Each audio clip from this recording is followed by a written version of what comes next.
कर्जा वैसे भी बुरी चीज है, लेकिन आईएमएफ का कर्जा तो बहुत ही बुरी चीज है, क्योंकि वो किसी भी मुल्क की इकोनॉमी को ठीक करने के लिए नहीं देते, वो आपको बर्बाद करने के लिए देते। आईएमएफ की जानिब से पाकिस्तान से डू मोर का मुतालबा एक बार फिर से सामने आ गया है और आईएमएफ का ये कहना है कि बिजली और गैस की कीमतें बढ़ाई जाएं। इसके अलावा आईएमएफ ने सर्कुलर डेट और बिजली की नुकसानात भी कम करने पर जोर दिया है। जो टारगेट दिया गया है पाकिस्तान को, वो ये कहा गया है कि जुलाई से सितंबर के दरमियान पाकिस्तान ने 1000 अरब रुपए इकट्ठा करके आईएमएफ को रिटर्न करना है। इस किस्म के जो टैक्सेस हैं उस हवाले से बात की जा रही है, लेकिन हुकूमत आईएमएफ का ये मुतालबा मानने के लिए राजी होती है नहीं, इस पर बात कर लेते हैं। नासिर चुगताई साहब, आप समझते हैं गवर्नमेंट मानेगी आईएमएफ की शराइत को, इस डू मोर के मुतालबे को?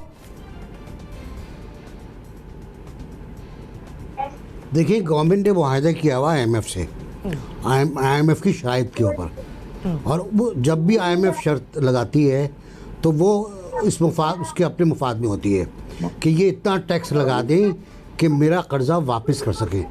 वो गारंटी लेती है इस बात की कि आप कर्जा वापस करने के लिए इक़दाम करेंगे। तो हुकूमत को जो इक़दाम तजवीज़ किए आईएमएफ ने, हुकूमत ने वो करने हैं, चाहे ना चाहें, रोएं गाएं, कुछ भी करें, माजी की हुकूमतों को बुरा भला कहें, 72 साल के निज़ाम को बर्बाद कर दें बुरा, लेकिन करना वही है। आईएमएफ के पास आप गए थे, देर से गए ताख़िर से गए, ये एक अलग बहस है, लेकिन जब आईएमएफ आती है तो अपने साथ एक बंडल लाती है कंडीशंस का, शराइत का, कि जी आपके हाथ में ये हथकड़ी होगी। तो हथकड़ी हमने पहन ली हुई है, हमने पहन ली, मजबूरी है हमारी, और दुरुस्त पहनी हुई है हमने। अगर हम नहीं पहनते तो हमारा हाल बहुत बुरा होता। तो अब वो शराइत जो हैं वो तो मानना पड़ेंगी आपको हर सूरत में, बिजली हो, पानी हो, गैस हो, इनकम टैक्स का इजाफ़ा हो, टैक्स नेट में इजाफ़ा हो, टैक्स रिफॉर्म्स हों। अभी तक आप टैक्स रिफॉर्म्स नहीं कर पाएँ, एफबीआई के रिफॉर्म्स नहीं कर पाएँ जो आईएमएफ की शराइत हैं।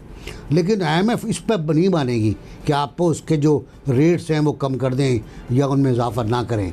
तो जिस हिसाब से, जिस रेशो से उन्होंने आपसे कहा है वो बढ़ाएं। कराची को बढ़ा चुके हैं आप, और बढ़ा देंगे कराची में आप बिजली का निर्ख जो है और गैस का निर्ख, और उसके बाद आने वाले वक्त में लाहौर का ही बढ़ेगा और फिर पूरे मुल्क का बढ़ जाएगा।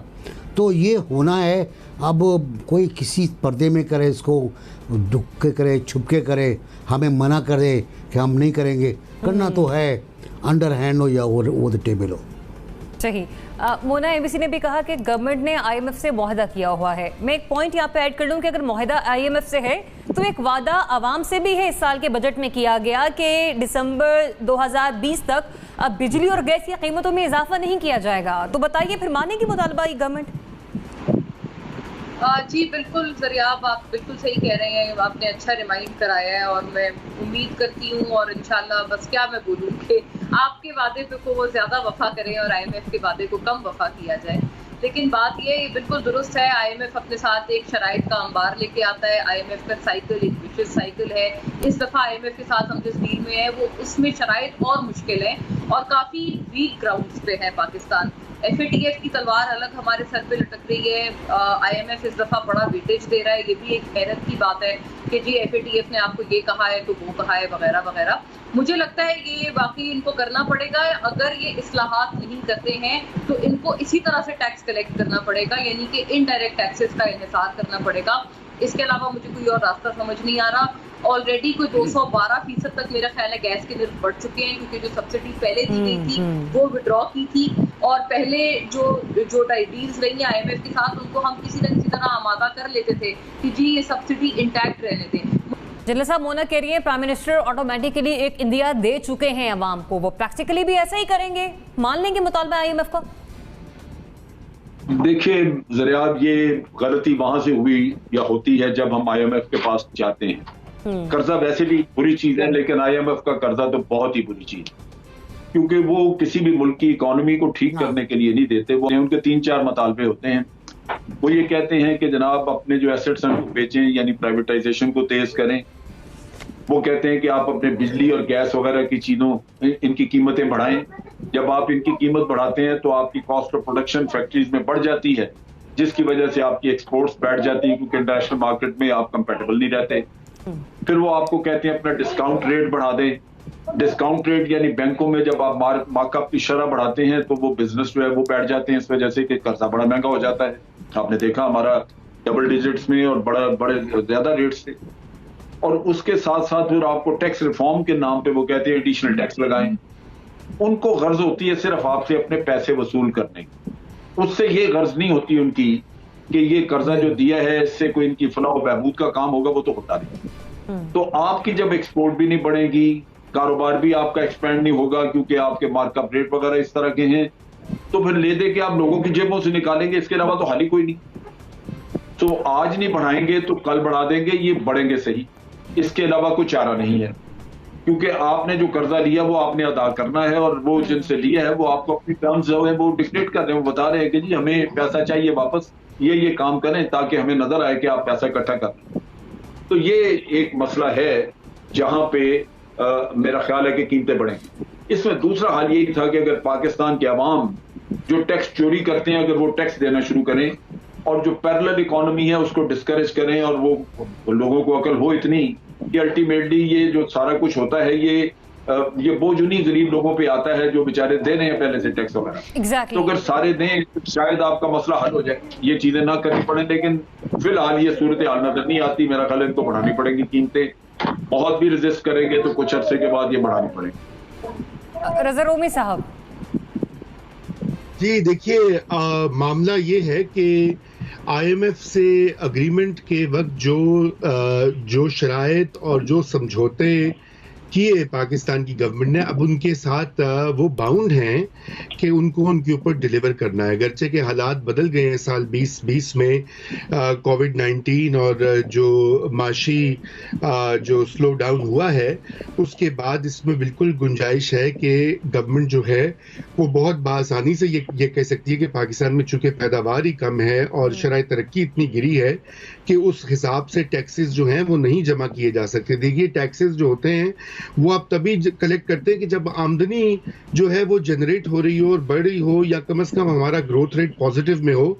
इस वक्त तो खुद सरकारी आदादो शुमार के मुताबिक मंफी में है, मनफी जो भी मनफी 4 या 5 पॉइंट 4 या 5 है मनफी, यानी कि ग्रो नहीं कर रहा। तो इसलिए इसको बिल्कुल जो है मिनोअन बिल्कुल तस्लीम नहीं करना चाहिए और इसके लिए हमें उनसे, हमारी जो टीम है माशी मैनेजमेंट की, फाइनेंस मिनिस्ट्री की और दीगर उसमें जो लोग हैं उनसे उनको रीनेगोशिएट करना चाहिए।